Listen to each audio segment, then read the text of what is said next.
Donald Trump പറയുന്നു റഷ്യയും ചൈനയും ഒരു നെയ്ബറായി വരുന്നതോട് പുള്ളിക്ക് യോജിപ്പില്ല എന്ന്.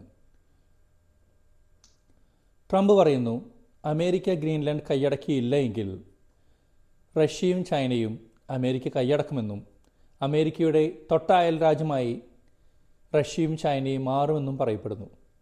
ഇതിലെ സത്യാവസ്ഥ നമുക്ക് നോക്കാം. ആദ്യം നമുക്ക് ട്രംപിൻ്റെ വാക്കുകളിലേക്ക്.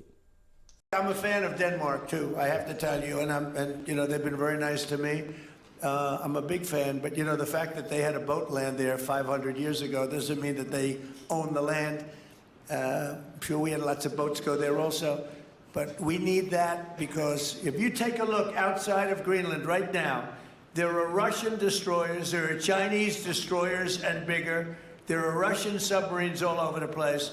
We're not going to have Russia or China occupy Greenland.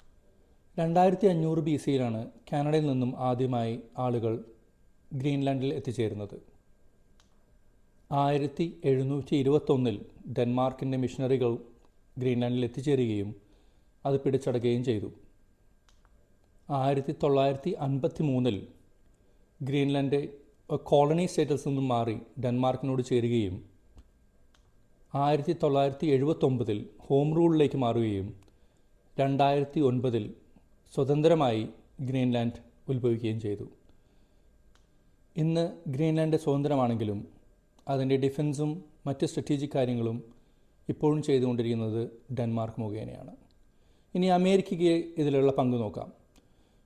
രണ്ടാം ലോകമഹായുദ്ധകാലത്ത് ഗ്രീൻലാൻഡിനെ പ്രൊട്ടക്റ്റ് ചെയ്തത് US ആണ്. ഇതിൻ്റെ ഭാഗമായി ഒരു ലീസ് അഗ്രിമെൻ്റ് വരികയും ഏകദേശം 15,000-ഓളം US ഭടന്മാർ ഗ്രീൻലാൻഡിൽ വരികയും ചെയ്തു. ഇന്ന് അത് വെറും 100-ൽ പരം പടയാളികൾ മാത്രമാണ് US-ൻ്റെ ഗ്രീൻലാൻഡിലുള്ളത്. ഈ ഒരു ട്രീറ്റിയുടെ ഭാഗമായി US-ന് എപ്പോൾ വേണമെങ്കിലും എത്ര വേണമെങ്കിലും സോൾജേഴ്സിനെ ഗ്രീൻലാൻഡിലേക്ക് മാറ്റാവുന്നതാണ്. പക്ഷേ ഡൊണാൾഡ് ട്രംപ് പറയുന്നത് ഈ ലീസ് അഗ്രിമെൻ്റ് കൊണ്ട് ഒന്നും തന്നെ നടക്കില്ല, അത് ഓൺ ചെയ്യണം എന്ന് തന്നെയാണ് ഡൊണാൾഡ് ട്രംപിൻ്റെ വാശി. ഇനി നമുക്ക് ഈ ഗ്രീൻലാൻഡിൽ നിന്നും US-ലേക്ക് എത്ര ദൂരം എന്ന് നമുക്ക് നോക്കാം. ഏകദേശം 1500 കിലോമീറ്റർ അകലെയാണ് US സ്ഥിതി ചെയ്യുന്നത്. അതേസമയം റഷ്യ 2500 കിലോമീറ്ററോളം അകലെയും ചൈന 3500 കിലോമീറ്റർ അകലെയുമാണ് സ്ഥിതി ചെയ്യുന്നത്. ഇനി റഷ്യയും അമേരിക്കയും തമ്മിലുള്ള ദൂരം നോക്കാം. റഷ്യയും അമേരിക്കയും തമ്മിൽ വളരെ കുറച്ച് ദൂരം മാത്രമേ ഉള്ളൂ. നമ്മൾ ട്രഡീഷണൽ മാപ്പ് നോക്കുകയാണെങ്കിൽ ഗ്രീൻലാൻഡിൻ്റെ ഇടത് ഭാഗത്ത് അമേരിക്കയും വലത് ഭാഗത്ത് റഷ്യയും കാണാൻ പറ്റും. പക്ഷെ നമ്മളൊരു ഗ്ലോബ് നോക്കുകയാണെങ്കിൽ ആർട്ടിക് സമുദ്രത്തിന് ചുറ്റുമായി റഷ്യയും ഗ്രീൻലാൻഡും US-ഉം ഒക്കെ നമുക്ക് കാണാൻ സാധിക്കും. ഇനി റഷ്യയും അമേരിക്കയും തമ്മിലുള്ള ദൂരം നോക്കാം. റഷ്യയും അമേരിക്കയും തമ്മിൽ വെറും 3.5 കിലോമീറ്റർ, എക്സാക്ട്ലി പറയുകയാണെങ്കിൽ 3.8 കിലോമീറ്റർ ദൂരം മാത്രമാണുള്ളത്. ഇത് big Diomede and little Diomede എന്ന് പറയും. ബിഗ് ഡയമേറ്റ് റഷ്യയിലും ലിറ്റിൽ ഡയമേറ്റ് US-ലുമാണ്. ഇതിൽ തമ്മിലുള്ള ദൂരം വെറും 3.8 കിലോമീറ്റർ മാത്രം.